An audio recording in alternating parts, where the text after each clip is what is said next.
What's up, everybody? This is Mike, the tactical stock scalper. And today we're going to be talking to Brandyn, Fortune Favor the Bold, and his tactical YOLO into TSLY. Brandyn, thank you very much for taking time out of your day for this interview. I really appreciate you. Thanks for having me, Casey. All right. So before we get into the meat of it, okay, I kind of want to go back here. Can you tell me a little bit about young Brandyn, about yourself? Sure. So when I've pretty much been a gamer my whole life, so I've always had like a competitive edge, and I learned fast, and I had an interest in numbers, but it was always more lean towards finance and not math. I was one of those finance people that were really bad at math, so like algebra and all that. So as I started getting older, I was a natural saver. I just didn't know what to do with the money, but I did save it. So once I got educated on the stock market, I had a nice like a 21 grand lump sum to just do income investing with. So I've always been a cash flow person. That's my path. I prefer financial stability and cash flow. So was it hard for you? Okay, so you said you're a saver. I'm sorry, I didn't mean to cut you off, Brandyn. I'm sorry. No, you're good. You said you're a saver, so we're talking young Brandyn here. Was it hard for you as a young man, teenager, whatever, once you started saving to save when the rest of society is like, hey, go buy this, go buy that? What was your mentality through this period of time? For me, yeah, I was always an introvert for the most part. I had a couple of close friends, so I didn't have too many pressures on like come here, go out with us, go on vacation, buy these things. And thankfully, I'm pretty strict on what I want to do. Unless I want to, like, I don't do it unless I really want to do it. I don't force myself to do anything. So if they want to go to Chicago, like one of my friends went to Chicago, he invited me. I didn't have money at the time, so I didn't go. And he said he'd pay for me. I still didn't go because I knew I would owe him. So I know how he is. So my thing is I save the money. I don't let people pressure me. And then I just kind of keep my head down and focus. If that makes sense. Yeah. So you're really, even as a young man, you were really strong mentally as far as not allowing outside influences to affect your thought process. Is that fair? That's totally fair, which can also be a pro and a con because sometimes people give me good advice and I want to do my plan. So yeah, absolutely. Absolutely. That makes total sense. Okay.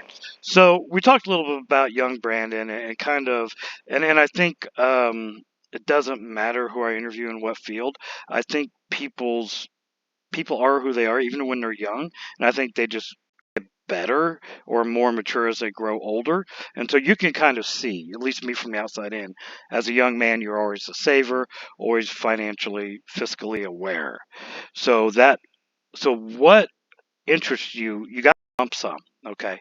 What interested you in investing? Like, what just got you into it?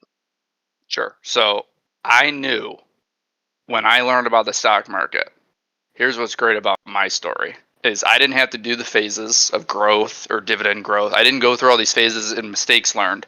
All I did was watch other people's mistakes. I spent hours and hours and weeks on YouTube before I even put a penny in the stock market, determining which style I'm going to do. I think of investing as 3 lanes. It's like highways, interstates.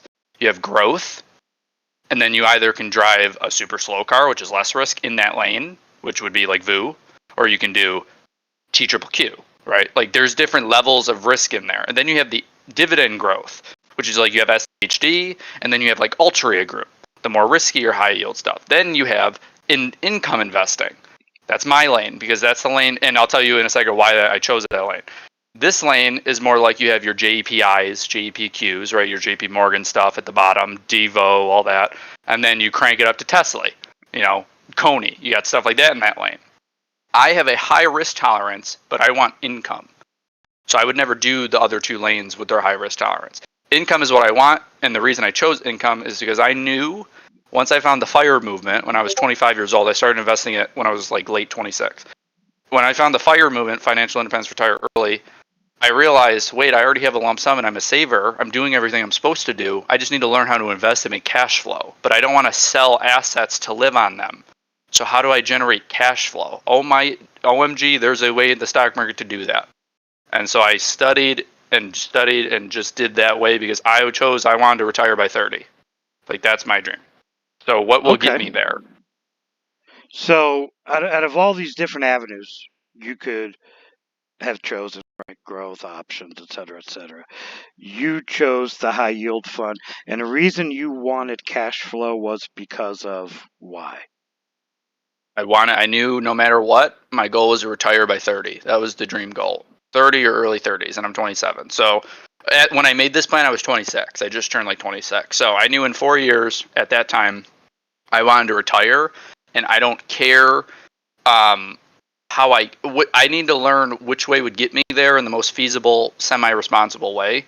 Mm-hmm. And crypto wasn't going to do it in that amount of time. I didn't have the capital at the time. You need big capital to make gains like that.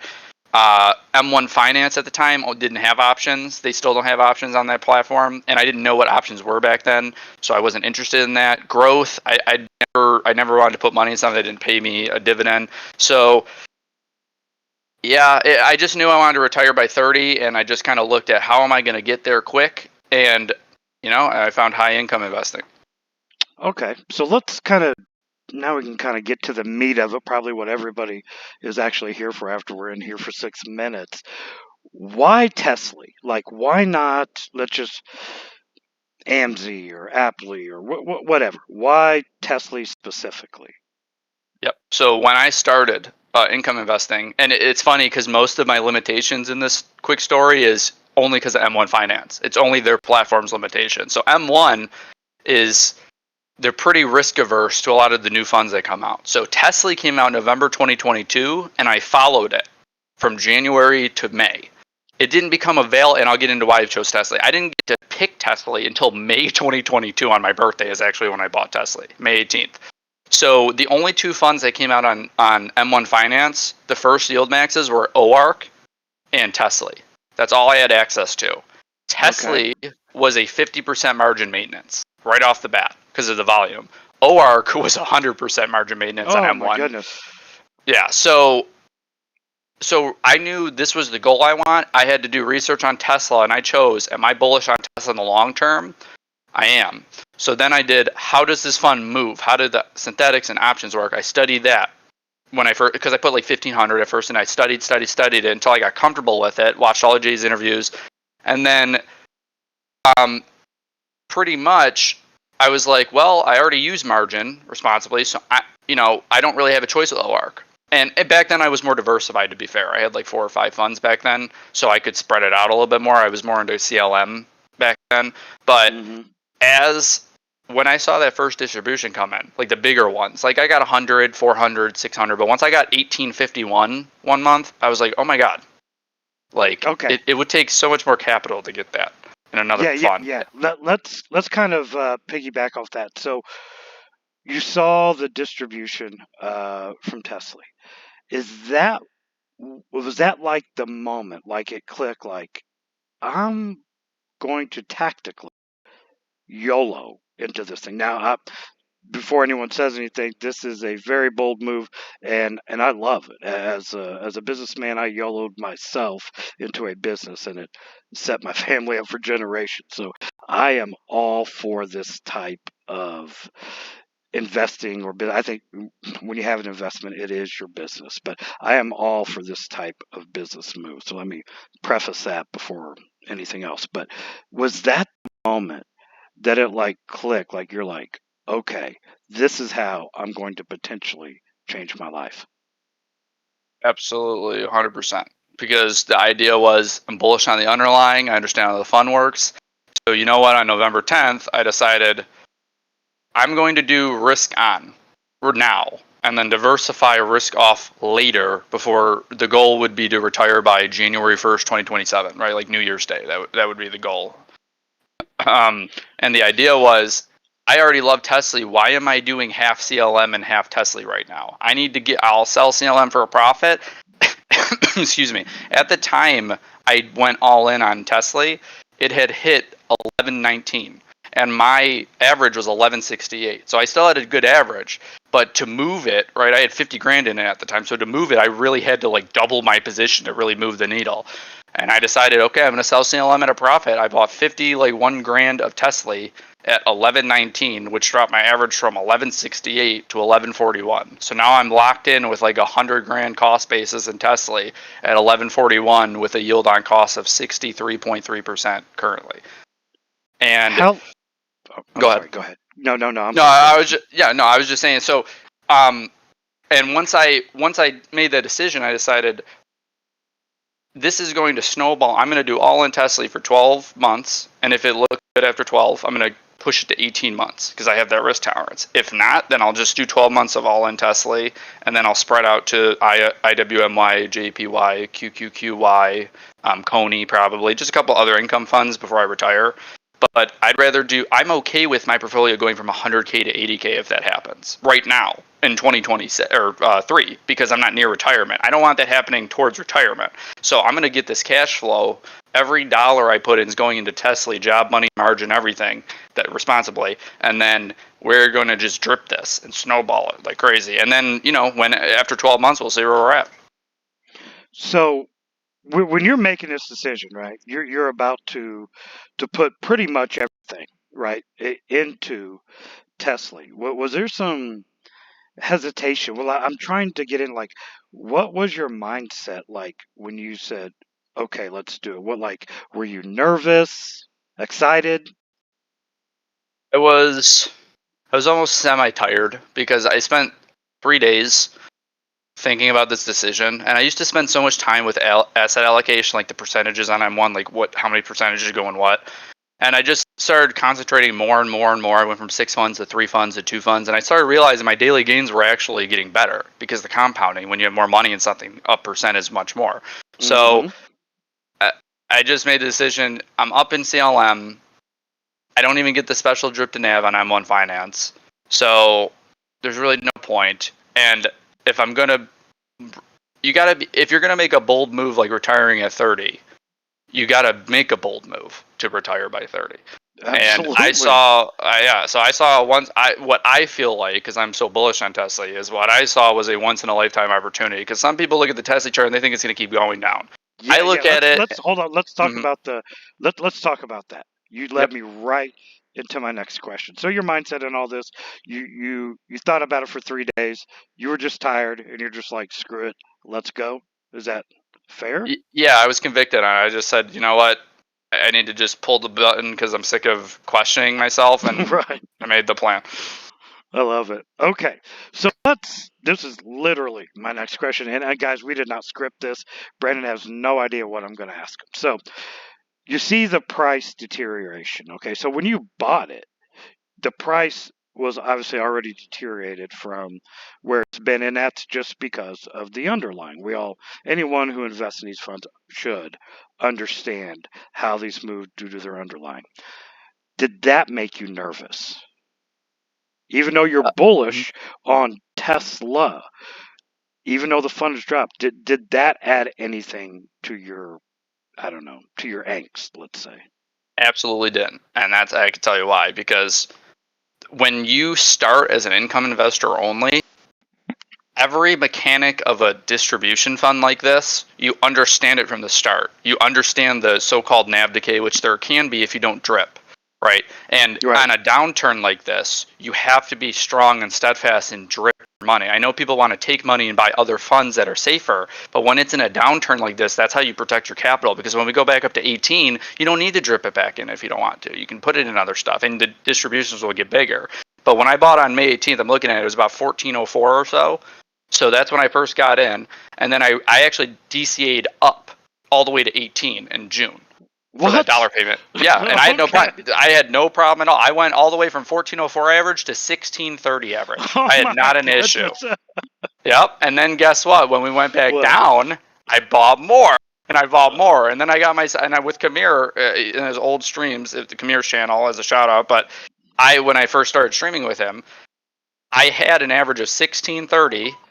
And I don't know how many shares back then. It's probably like 1,000 or so. But I dollar cost there while everyone was kind of nervous and stuff. I knew my plan, and I understand. We all know how the XAs work. It's going to drop, so you just take your time and buy. And then I just dollar cost I DCA'd my way down from 1630 down to, I think it was like the lowest I got on my own was 1330. And then that's when I did these big lump sum purchases, which dropped me in the 11s. Because once I saw 11, 19, 1130, to me was a once in a lifetime opportunity for my goal. So I had to do that. I got you. So you were actually more excited. Just, I'm not trying to put words in your mouth here, Brandon, but were you, so I should ask you rather than say you were. Were you actually more excited as the price is dropping? When I As have opposed to cash in my going up? account, yeah, when I have cash in my account, I'm super excited. Like when I get paid or my job money goes in, or like when TSLY payment comes in. Now, thankfully, I don't care. If I get my 5250, I'm just dropping it back in the same day. I'm not worried about it because we're already low. But my job money, if I have cash sitting in like Friday morning, I'm watching pre-market. I'm like, go down like 0.6 bips more, like please, just so, and then go Right. back up for me. Like just get, Right. because M1 you can't choose when you buy. It's 9:30 a.m. Oh, So yeah, right. So M1 they're limited in you only get 2 buy windows. So I'm waiting for 9:30. I gotta hope that it's low for me in the morning and then goes back up. But when now I'm cool with it going back up, but I'm not nervous if it keeps going down. If it goes down to 10, I'm gonna buy even more hand over fist. If it goes up to 12 and 13, I'm gonna be a wealthy man. So okay. So, being this is your business, because it is, okay, and every businessman should have some sort of business plan, right? Whether it's success or failure. So let's kind of talk about this for a second. So in your business plan, whether you've written it down or it's mental, doesn't matter, but everyone should have one. What is your business plan for the worst case scenario yeah, so with the worst Tesla? case, yeah, so with TSLY, the only worst case scenario I have, there's actually only one. The one is if before I transfer over to Robinhood, if M1 turns the margin maintenance from 50 to 100, if they Oh my do that God. on me right now, then I have to sell 39,300 of TSLY. I'll have to pay taxes on that gain, whatever small gain I got from that, and then I'll have to move to Robinhood. I'll move Robinhood that day if they do that to me. I don't think they will. It's so liquid. That's the only thing that me and Brian and people are talking about. That's the only thing that would be worst case scenario. And the only plan I would have is to sell 39,300 of TSLY, which is what I use in margin, and just move to another platform. That's 25%. As far as the reverse split, like going down to $5 and doing a reverse split, I got no issue with that. Reverse split me, bro. That was my meme with TSLY. Like I'm not worried about that at all. I'll just keep buying because the thing is, when the price goes down and the distributions go down because the share price is going down, it's all about your share count. If you keep adding shares with your $6,000 a month, $7,000 a month, you're adding like 800 shares a month. If the payments go down just a bit, you're still actually breaking even or even going higher. And then when it recovers, because Tesla is the underlying, you're good to go. Payments go up. You'll have like 10,000 shares or more, and you make more money, and then you can diversify. Okay, so we talked about worst case. What's your best case? Like, what do you see as like this would be the unicorn? What's the best case? If Tesla goes back up to $18 this year at some point, if it goes back up to $18, no matter what for 12 months, 12 to 18 months, literally no matter what, I'm buying it. I don't care if it's $30, I'll buy it. I don't care if average goes up. That's how my mindset is on TSLY and for this 12 to 18 months. So if it goes up, then my net worth is gonna increase quite a substantial amount, and the distributions. Well, my yield on cost could probably become like 102% Right. at $18. So, Right. or maybe even 106% like Coney levels, and just on pure yield on cost. And if these models I have, Casey, they're all based on 58 cents, 60 cents now. They're not 80 cents, a dollar, 90 cents, right? Once we start going back to that, now the payments are they're almost going up by 33%. And then it's like, like this is a lot. So that's the unicorn. If all I need is TSLY to do its thing, that it's already done twice. That's all I need now. I strapped in if you look at the chart, which I know you were, I strapped in in the rocket ship at this little lower curve we're at the all-time chart, year to date, whatever. And I'm strapped in now. We go back all the way up to 18. That's about a 32% gain on just capital appreciation. I mean, Okay. that's 32 grand for me. So we talked about the unicorn. We talked about the worst case scenario. So now let's kind of shift gears here. Where do you see yourself in 10 years? Like, where can you visualize what you'll be doing in 10 years if this bold tactical YOLO comes to fruition? Like, what do you see yourself doing? Never thought out 10 years. I'm 37. I'd like to think that I've enjoyed 7 years of retirement with my soon to be future to be wife. I mean, she's not my fiance, but I mean, I've been with her for 8 years. It's just cultural differences with family. I got to get together, talk to the parents, and I can get married to her. But I would probably be with my future wife, and we'd be financially stable, chilling. I would not be working. If she chose to work, she could continue to work. I'm not working. And probably just traveling, eating food, really doing, I don't know. I really don't. 10 years for me is hard because I don't know if kids can come in the picture or not, or like No, family. right, Yeah, right, it's right, hard. No, right. it's a cool thought experiment though. It's just hard. I definitely would think I've been enjoying 7 years of retirement. I'll probably be doing like monthly options or leaps or whatever, just chilling, and then just manage the portfolio for the family, and then just I'm not a huge traveler, but I know she likes to travel, so we'll probably travel a bit, eat food. That's Kind of, awesome. yeah. So, are you interested? And this will be the final question. Now, so you're pretty new. I think that's fair to say. I think you're new to the markets in general, relatively speaking, to a lot of people. Yeah, I've Okay. been investing for 14 months or so, only 13 Right, months. right, right. So that is definitely new compared to a lot of folks, right?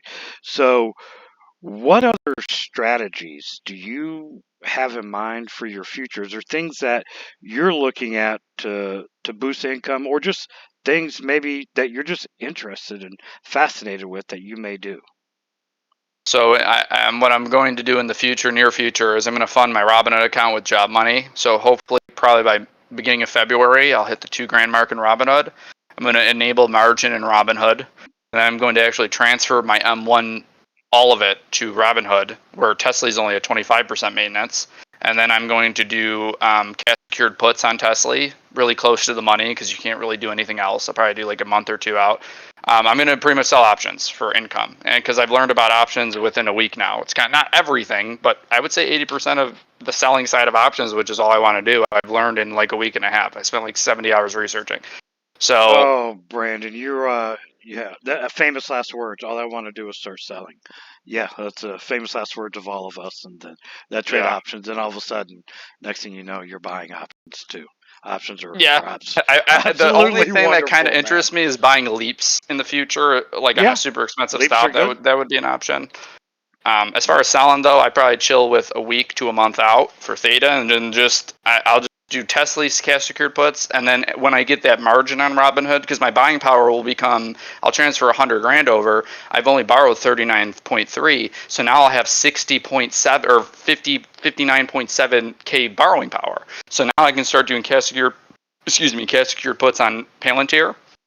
I'm going to Hmm. do cash secured puts on Tesla. And then I'm going to just keep doing that. And then I'll do covered call, do the wheel strategy on Palantir. And when I get big enough and comfortable enough, I'll be doing the wheel strategy on Tesla for income Yeah. as well. Oh, the wheel And then strategy is QQQ and incredible. SPY in the far future, I'll be doing the indexes. But Yes, that's the way to go. Brandon, I really, really appreciate your time, and I hope you had a good time, man. I did. It was a great chat. All right, everyone. That is Brandon's bold move, and you can find Brandon in Kamir's Discord server. I will put a link to Kamir's YouTube channel or Discord server in the video. If anyone, are you okay with that, Brandon? If anyone wanted to, I'm Yep. pretty sure we have the same audiences, but just in Same case. exact audience. Yep. We all Right. talk to the same people. All right. Thanks everyone for watching. I appreciate y'all. See you later.